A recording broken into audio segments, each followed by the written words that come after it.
Hello again, this is Lazouche Custom Shop here. You'll have to excuse my rather deeper voice and gravelly tone, but I've got a rather bad cold at the moment and sore throat. But anyway, I'm going to soldier on. Okay, the review today is on this, which is the Tokyo Marui Desert Eagle. It's a hand cannon, let's just put it that way. It is massive. This is only for a real dedicated pistol, pistolero, whatever you want to call it. Unless you're very big-handed or you just want a Desert Eagle, then this is going to be very, very cumbersome to use. I mean, I'm fairly long-fingered, but even my fingers won't wrap around the grip that well. But, that being said, the actual pistol itself is very, very good indeed. The accuracy over long range, well, is pretty good. It's pretty phenomenal. The only drawback with that is the fact that the kick on this is quite fierce. So it's literally a well two-handed gun. You can't just one-hand fire this. It will go all over the shop. But if you two-hand hold it, you will get good long-range accurate shots. It actually sort of is pretty much the same range as an AEG with regards to firing a standard .2 BB. It's very, very long range indeed. The power behind the shots is pretty good as well, and that's out of the box. Accuracy and everything else is pretty good. It's a Tokyo Marui, so you can't go far wrong. Regards to hop-up adjustment, by the way, well, I'll come to the actual kit that's fitted to it in a minute, but that nice noise, just listen to this. Oh, that is such a nice noise. Anyway, right, I'm going to tell you about the kit in a minute. There is your hop-up adjustment. Hopefully you can see that in there. There it is, hop-up adjustment. It's just a turnable wheel. It's that way for on, that way for off. So it's very, very simple and easy access for your hop-up adjustment. The internals are very different, as you can see, from the standard pistols that I usually review. It's a lot more robust. The build quality is very, very good indeed. And that's about it really for the interior. When it comes to the safety lever, you've got it off there or on there, so it won't fire.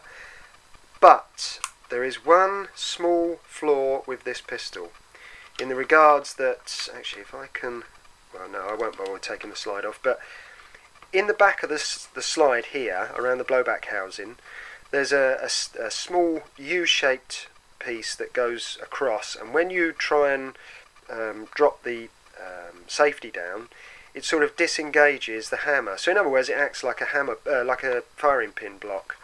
The only problem is, it's designed in such a way that it's very, very weak.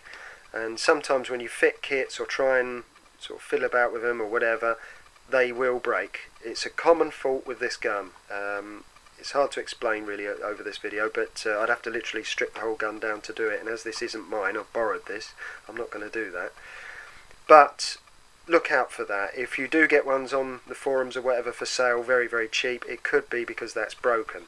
But don't worry too much, because all it does is it allows, or it stops your safety from working. So if you do away with that little bar inside, it doesn't matter. It just means that your safety won't work. It will still function, or it will go down, but it won't actually work, because, there you go, it works like that, and it still works. So, but on the gun when you first buy it, that safety will work. But it's a weak point in the actual design of the internals. So if it does break or whatever, just take out the small bit of metal that breaks off and just have a deactivated safety. But as we always say, this is your safety, i.e. your little finger. You don't put it on the trigger unless you want to shoot something. Anyway, moving on. The gun itself, plastic grips, wrap around. You can buy aftermarket grips that will fit this. I'm not sure about the real steel ones. I think you do have to do a little bit of work to them to get them to fit to the Tokyo Marui gun. But a friend of mine has got some nice Alumagrip ones with skull designs on, which is very, very nice indeed. And they are real steel. But so it can be done, it can be fitted. You could even fit possibly wood grips to these, but it would be, as I say, a lot of work involved to do it. The overall gun itself is very, very long, as you can see, but if you get yourself a universal holster or an adjustable holster, I mean Viper, Webtex, there's a lot of different designs out there and brands, then yeah, you can pretty much fit this hand cannon in them. but obviously it won't fit in a 1911 holster, that is for sure. Now, I do like this gun, I've got to admit, I really, really do. I fell in love with this gun in the crap film Barbed Wire. Yes, it is a crap film, I know, but it's just, the gun itself in that film is really, really nice. The one that Barbed Wire uses is a two-tone one with a black slide and a silver, sorry, black barrel and a silver slide. It does look very, very nice indeed. So, well, that's the only reason I'd ever actually want to own a Desert Eagle, is because of that film. So I'm a bit of a film replica pistol collector, as you've known from my other projects. Now then, anyway, moving on. This gun is fitted with a metal Garda kit. That's what gives it that nice. Oh, that is so nice. That it just sounds absolutely gorgeous.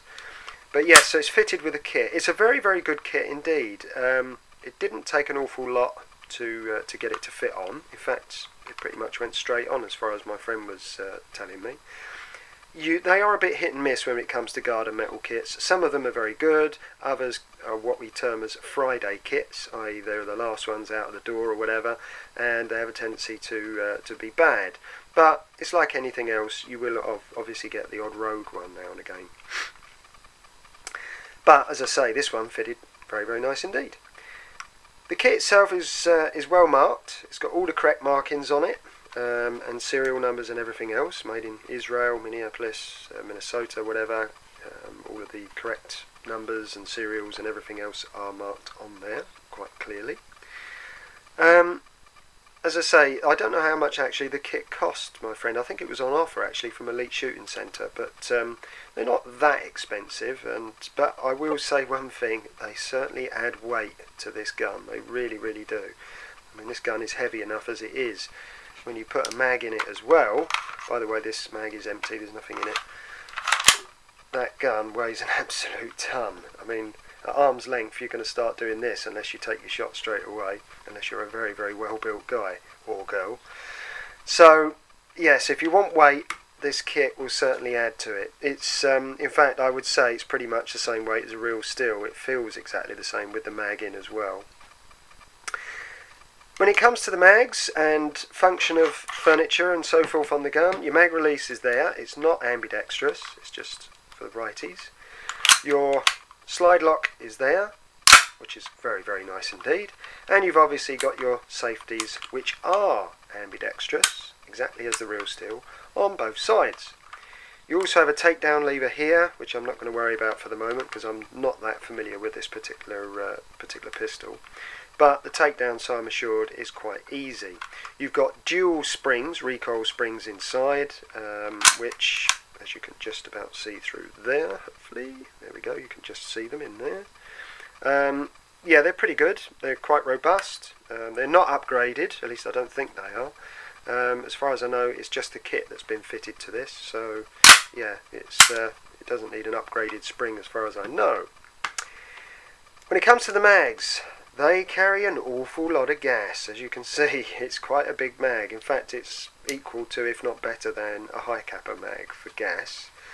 It carries the same number of shots, as far as I'm aware. The feed lips are plastic, so they're replaceable. I also think you can get replacement mag seals for the top, as far as I know. The only drawback with this particular design of mag is the metal base plate. They are, well, they're just literally pinched over the base of the magazine itself. Obviously, you've got a screwed-in piece on the bottom as well, and you can slide this off to be able to just push in that to slide that off to get to the screw thread or whatever to take the base off or whatever. So it is easy to strip down these mags, but when you drop them or whatever on a hard surface, that's going to bend, if not snap off. So be careful with these mags.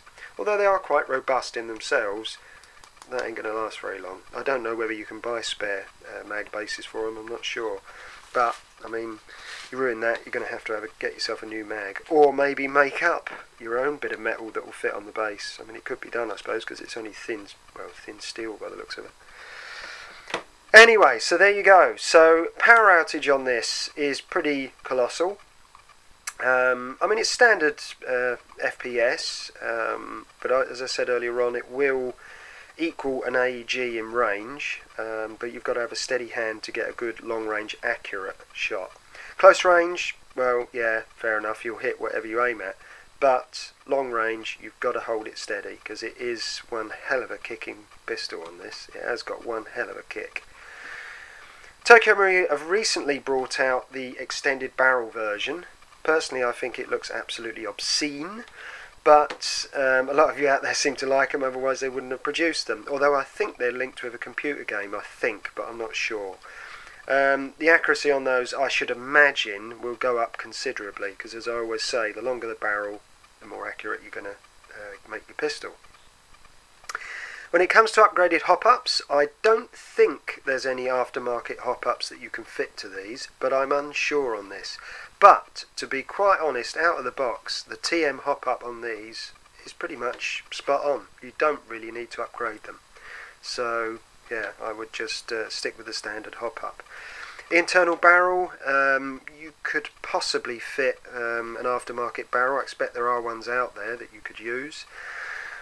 I would say it's neither here nor there whether you want to or not. I mean, the accuracy, as I say, that you get from this is negligible at long range anyway because of the kick, so it's up to you really. The actual kit, by the way, I don't know if I said, is the slide and the frame. This section, I don't know if you can see it on there, is still marked or whatever. This is still plastic, as far as I know. Yes, it is still plastic. You can buy a metal section of this as well, I think, but I'm not sure. But the kit was on offer from my friend whose gun this is, and obviously it had parts missing. But yeah, as far as I know, it's just the frame and the slide that's metal. The rest of it is from the original Tokyo Marine kit, or gun, I should say. The foresight is missing. I've got one on order from my friend, so that will be coming through soon. But I may see if I can make up one for him temporarily until it arrives. But with regards to fitting stuff on the top, you have got a RIS rail on the top here for a scope if you so wish, because this section of the slide doesn't actually move. It's just this section that moves. It's a bit different from your standard pistols where the whole of the slide encloses the barrel. With this, the actual barrel is exposed somewhat in the design of the actual pistol itself. So you have actually got a RIS there to use to fit scopes and so forth on. But saying that, I'm not sure if that RIS rail will actually take a standard RIS fitment. I'm not sure because it does dip in. It may do, I'm not sure on that. I've never actually fitted a scope to any of these. I can't see the point in airsoft, but there you are. So yeah, so you have got that option. As I say, it's a good gun. It's reliable, it being a TM. As far as I know, this gun has never let my friend down, the owner of this. It's never let him down with regards to firing, only when the safety problem went in there. And I think that's about it really. He fitted the metal kit to it, that was it. It wasn't for any reason other than to make it sound and look a bit meaner. But yeah, so overall the gun is a very, very good buy, but please be aware it's a heavy gun, even without the metal kit on it. It's a heavy, big gun. If you're a big guy with big hands, you're not going to like this. And also, you're going to need a new holster for this. It won't fit your standard holsters. You'll have to get an adjustable holster for it to fit. So be aware of that. Gas capacity and BB capacity is pretty much standard as per other pistols. About 28 to 30 odd rounds I think in there, I'm not sure exactly. But it's pretty standard, so you don't have to worry too much on that. It will keep going all year round, although if you're rapid firing with this during the winter, you will find, as we all find, it will start to give mag freeze and the power will drop off eventually. Green gas usage on one of these, no problem at all. Obviously with common sense, if you've only got the original plastic slide and body or whatever fitted, use your common sense and only use it on sort of fair to warm days. If you're going to use green gas all the time in these, yeah, be careful on hot days, because this thing's got one hell of a kick on it and it can, you know, cause problems, I would think, with regards to damaging the slide. because remember you have got 2 recoil springs in there, so the more power you pump through this, the more shock is going to go through the frame, so be careful. But that said, my friends run it on green gas all year round, but then again we are in the temperamental British climate here, so yeah, the power has never really been a problem for this. Trigger pull. With regards to trigger pull, it is rather heavy. It's a double action trigger, and it is rather heavy, although actually I don't think it is a double action, no it isn't, but it is a heavy trigger pull. It's got quite a lot of creep to it as well before it will take up. There's no trigger adjustment or over travel adjustment, not that you really need it, but yeah, so the trigger is quite a heavy trigger on it. But I always say that alright, it's got a heavy trigger, but it makes you, gives you time to aim and steadies you a bit, because you're having to pull on that trigger to get it to go. So it is quite a nice trigger setup on that, I've got to admit, for a big gun. I like it. A lot of other people like it purely because of its iconic looks and the fact that every bad guy and whatever has used these pistols in films. So yeah, if you're after an iconic looking pistol, then yeah, this is the baby to go for. In my other previous video that I did on the KWC version of the Desert Eagle, I happened to mention about the film Barbed Wire. As I say, I like that film. This would be the only reason I'd ever own one of these, was because it's linked in with a film as a film replica or whatever. But it'd have to be done in 2-tone. So if ever I did get one, it would have to be a 2-toned kit, would have to go on it.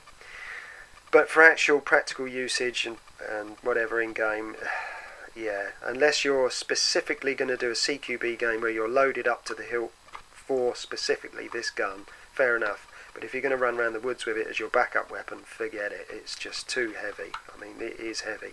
I know, as I said before, this has got a metal kit on it, but yeah, even without, it's a heavy, awkward gun. It's not small.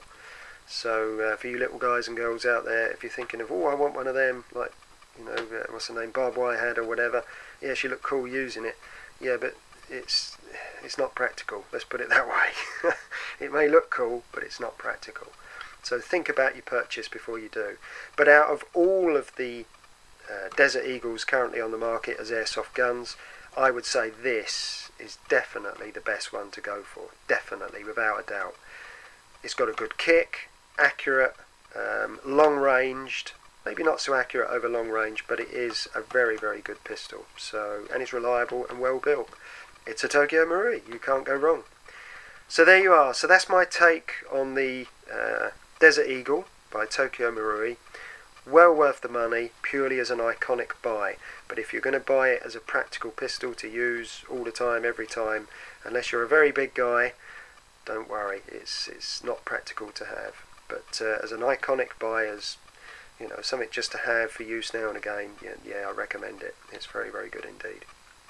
Okay, that's my review of the Tokyo Marui Desert Eagle with a Garda metal kit fitted to it.